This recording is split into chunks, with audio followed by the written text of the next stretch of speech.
Hello guys. അപ്പോൾ ഇന്ന് ration കട പോട്ട് വന്നപ്പോൾ ആട്ട കിട്ടി. അപ്പം വലസനൊക്കെ ഉണ്ടാക്കിയിട്ട് ഒത്തിരി നാളായി. അപ്പോൾ പെട്ടെന്നൊരു വലസൻ ഉണ്ടാക്കാമെന്ന് വിചാരിച്ചു. അങ്ങനെ ഇലയൊക്കെ വെട്ടിക്കൊണ്ട് വന്ന് പീസസ് ആയിട്ടൊക്കെ വെച്ച് നോക്കിയപ്പോൾ ദാണ്ടടാ ചിരട്ടയ്ക്കകത്തൊരു തുള്ളി തേങ്ങയില്ല. പിന്നെ വേഗം പോയി തേങ്ങ എടുത്തുകൊണ്ടൊന്ന് പൊതിച്ചു. അപ്പോൾ എനിക്ക് ഏറ്റവും പാടുള്ളതാണ് ഈ തേങ്ങ പൊതിക്കുക എന്നൊക്കെ പറയുന്നത്. അപ്പോൾ നിങ്ങൾ തന്നെ കൗണ്ട് ചെയ്യണം, ഞാൻ എത്ര പ്രാവശ്യം തേങ്ങ ഇട്ട് വെട്ടുന്നുണ്ട്. ഒരു 10 പ്രാവശ്യം എങ്ങനെ വെട്ടി കാണും. അങ്ങനെ ഒരു തുള്ളി വെള്ളം പോലും കളയാതെ ഞാൻ തേങ്ങയൊക്കെ പൊട്ടിച്ചെടുത്തോണ്ട് വന്നപ്പോൾ അമ്മ പറയുകയാണ് അമ്മയ്ക്ക് അപ്പുറത്ത് വരെ പോകണം അരി കഴുകിയിടാൻ. അപ്പോൾ എന്നെപ്പോലെ അരിയുടെ മണം ഇഷ്ടമുള്ളവരും അതുപോലെ അരി കഴിക്കുന്നവരുണ്ടെങ്കിൽ കമൻറ്റ് ചെയ്യണേ. അങ്ങനെ അരിയൊക്കെ കഴുകിയിട്ടു. അതിനുശേഷം നമ്മൾ ഗോതമ്പ് പൊടി ഇട്ടു, ജീരകം ഇട്ടു. പിന്നെ വലിയൊരു കാര്യത്തിൽ ഇരുമ്പെടുത്തിട്ട് ശർക്കരേൻ്റെ കവർ മുറിച്ചാണ്. അതിന് മൂർച്ച ഉള്ളതുകൊണ്ട് തൊട്ടപ്പോഴേ നന്നായിട്ട് കവർ പൊട്ടി വന്നിട്ടുണ്ട്.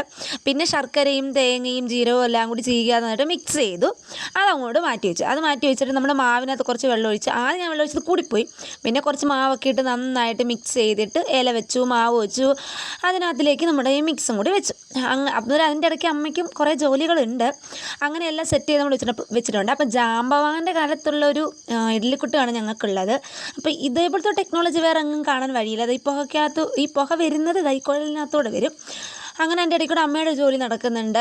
അങ്ങനെ ഞാൻ എൻ്റെ അടപ്പ് പൊക്കാൻ നോക്കുകയാണ് ഗൈസ്. അങ്ങനെ അവസാനം നമ്മുടെ വലസിന് റെഡി ആയിട്ടുണ്ട്. അപ്പോൾ ഇനി കഴിക്കാൻ പോവാണ്.